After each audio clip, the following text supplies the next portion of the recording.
a global icon. He passed his debut at super middleweight with flying colors after torturing Rocky Fielding's liver. He took What's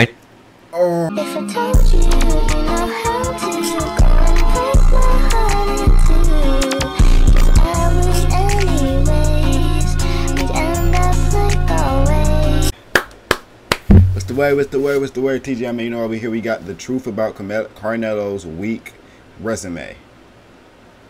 I don't know what this means. We gonna get it to know who this boxer is, bruh. You know what I'm saying? Make sure y'all stay blessed. Make sure y'all stay iconic, bro. Let's get into this reaction. a champion for 13 years, across 4 weight classes, and sold millions of pay-per-views. Some might say the undisputed face of boxing. Others might say I ain't gonna lie, his aura increased by overrated, a cheat, or let's get the TikTok brain right out of our heads right now, bro. You said it, not me, man. possibly even a duck.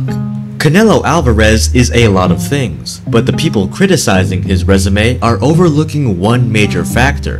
The man has been boxing professionally for 20 years. If you look at the resumes of the top boxers today, Alexander Usyk has fought 9 world champions, Terence Crawford 11, and Naoya Inoue has fought 14. It makes sense that the best are fighting the best often, but the Mexican star is in a league of his own. Canelo has squared off against 23 world champions, and with 556 professional rounds under his belt, he spent a total of 27 hours in the ring. Since turning pro at 15, he's been fighting at the elite level for more than half his life. In fact, when he won his first title, Usyk and Inoue hadn't even started their careers. The Canelo disrespect is getting out of hand. After a Hall of Fame career, he's taking a victory lap, and the finale is gonna be fireworks. Yes, sir. Jack Murdoch boxing. Boxing has a problem. We don't give our biggest stars their flowers until long after they've retired. There's always one more belt, one more weight class, one more big fight before they're considered great. Take a step back and appreciate greatness while it's still here. Looking at the pound for pound top 4, even though Canelo is younger than Crawford and Usyk, his body has way more mileage. Because Mexico doesn't have a strong amateur system, Canelo had to turn pro early.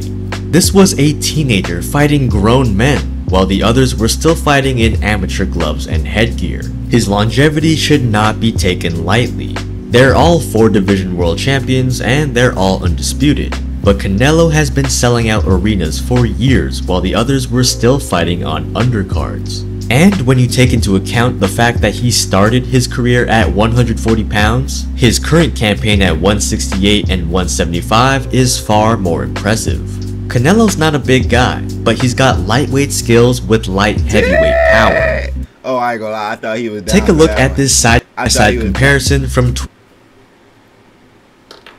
Twitter user Boxman352. It's almost uncanny how similar they are. Sure, there's only so many punches to throw, but their fluidity, athleticism, and instinct are identical. And we all know he has a granite chin. If anything, as the face of boxing, his opponent selection is par for the course. Canelo is simply following the Mayweather formula. He considers his legacy cemented, and as boxing's biggest star, he's the money fight. Everyone wants to fight Canelo, from welterweights to UFC champions. Payday, payday, you want payday, I know that. But at this stage in his career, he gets to call the shots, maximize money, minimize risk, and strategically plan his legend. So you got a 4 division world champion, undisputed at super middleweights, and arguably the greatest Mexican boxer ever. But to truly appreciate Canelo, we have to do a rewind on the elite run that made him the face of boxing. Canelo's resume before 2019 was already Hall of Fame worthy, but his fights after Triple G are what made him a global icon. He passed his debut at super middleweight with flying colors after torturing Rocky Fielding's liver. He took Oh, I ain't gonna lie, bro. I felt like, why did I make that noise? Alright, I'm gonna cut that out. Bro, he hit him in his liver so hard, he took that knee, Daniel Jacobs belts and went viral for his defensive prowess. And he moved up 2 weight classes to absolutely starch light heavy. Oh my gosh. Oh my, this dude is dirty. This dude is dirty, bro. Champion Sergey Kovalev. Then came the dream run. Canelo gave Callum Smith a detached bicep to win the WBA and WBC straps. He detached Billy Joe Saunders' retina for the WBO belt, and he detached Caleb Plant from his soul for the IBF championship. All in under a single year. In just 10 months, he took down 3 undefeated champions to become undisputed. Clearing out a division usually takes years, like it did for Crawford and Usyk, but some undisputed runs are just special. Until you run into a 175-pound Soviet-trained jab machine with elite footwork and distance management. As the old adage goes, a good big man always beats a good little man. Dimitri Bivol suffocated Canelo with his in-and-out offense, dealing him his first loss since the Mayweather bout. With no— I ain't gonna lie, his punches, his jabs, his hooks, everything is clean, bro. I ain't gonna lie, I'm about to get the glazing, bro. way to hurt Bivol, Canelo got frustrated and survived on his elite defense. And guess what? That's fine. Canelo took a risk against a light heavyweight champion in his prime. It's his 6th weight class and he simply hit his upper limit. If anything, it's testament to his pound-for-pound talent. People forget Canelo is packing on a lot of muscle on a 5'7" frame to meet these bigger guys in the ring. But humbled by defeat, this is where we see the shift in his career trajectory. In Michigan, we protected abortion rights. But to Paul Young, they're just made-up rights like we see in Roe versus Wade. He's still trying to get to Congress so he could be the deciding vote to end abortion rights nationwide. Paul Young is too extreme. With Chevy Equinox EV, you and your money can go further in America's most affordable EV. His comeback trilogy fight against Gennady Golovkin was purely for the legacy surrounding their rivalry. He fought John Ryder as the hometown hero in a Guadalajara homecoming. He bullied a smaller Jermell Charlo in an undisputed versus undisputed showdown, and he faced Jaime Munguia in an all-Mexican standoff. Oh my gosh, that cutback. Man, I ain't gonna lie. But aside from a puncher's chance from an aging Triple G, only Munguia really came to fight. The others came to survive.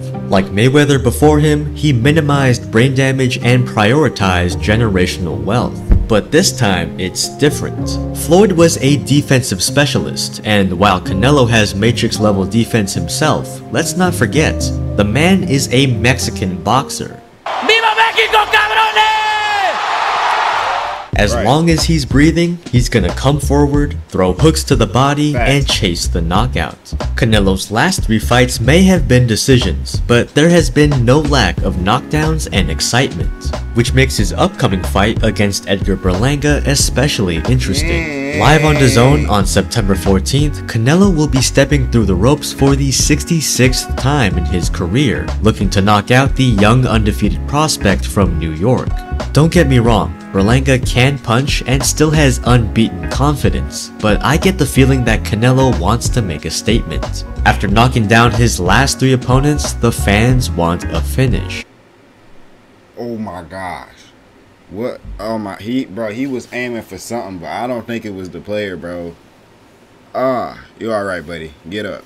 Young Berlanga, perhaps naively, will come in swinging, and we all know what happens when Canelo gets an opportunity to counterpunch. I'm expecting fireworks, and if you want to witness Canelo defend his titles live on September 14th, get the pay-per-view at DAZN.com/Murdoch in the description.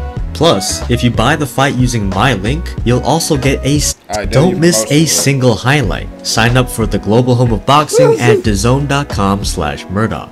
Barring a huge upset, the last act of Canelo's career is gonna be interesting to watch unfold. He previously mentioned that he wants to retire in a couple years, so his last few fights are going to be very selective. But as a fan, a fantasy Canelo hit list would include at least one of the following guys: Bivol for revenge, Benavidez for legacy, or Crawford for money. Who do you want to see him fight before it's all said and done? The Bud-Crawford matchup is the most likely, as it minimizes danger and maximizes profits, but remember, anything at this point is just the cherry on top of a Hall of Fame career. We're witnessing greatness, so let's just appreciate it while it's still here. Canelo Alvarez is a prime example of a smaller fighter outclassing naturally bigger guys. But what if I told you there's a man routinely stepping into the ring against giants 20, 30, and even 40 pounds heavier than him? Check out this video to see a real-life David versus... I ain't gonna lie, we watching that next, bro. That's a W video, man. I ain't gonna lie, Canelo, I ain't gonna lie, he be going crazy though. He be going crazy, so he can't even get mad at us. Bro, I ain't gonna lie, I'm waiting to see that next fight. I don't know if I'm gonna choose the link, but damn. And make sure y'all staying blessed, make sure y'all staying iconic, bro. And I'm gonna catch y'all on the next one, bro. Peace out, man.